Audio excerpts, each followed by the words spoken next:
ভালো কোনো কিছু অর্জন হয়ে থাকে এটি বাংলাদেশের অর্জন।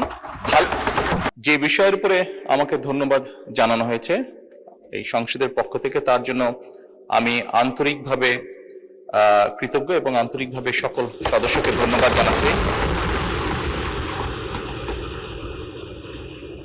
মানে স্পিকার, এখানে মূল বিষয় এটি হচ্ছে যে বাংলাদেশের মানুষ আমাদেরকে দায়িত্ব দিয়েছে তাদের স্বার্থ দেখার জন্য।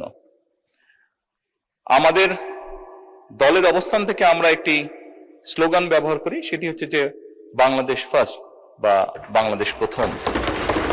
আমি যে কাজটি করার চেষ্টা করেছি মাননীয় স্পিকার, আমি আমার অবস্থান থেকে আমি আমার দেশের মানুষের স্বার্থ নিয়ে কথা বলার এবং সেই স্বার্থ রক্ষা করার চেষ্টা করেছি মাননীয় স্পিকার।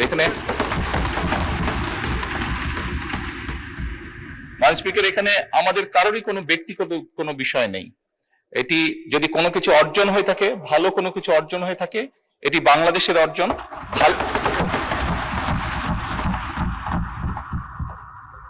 এই সফরের মাধ্যমে যদি দেশের মানুষের কোনো অর্জন হয়ে থাকে, সেটি এই দেশের মানুষের অর্জন মাননীয় স্পিকার।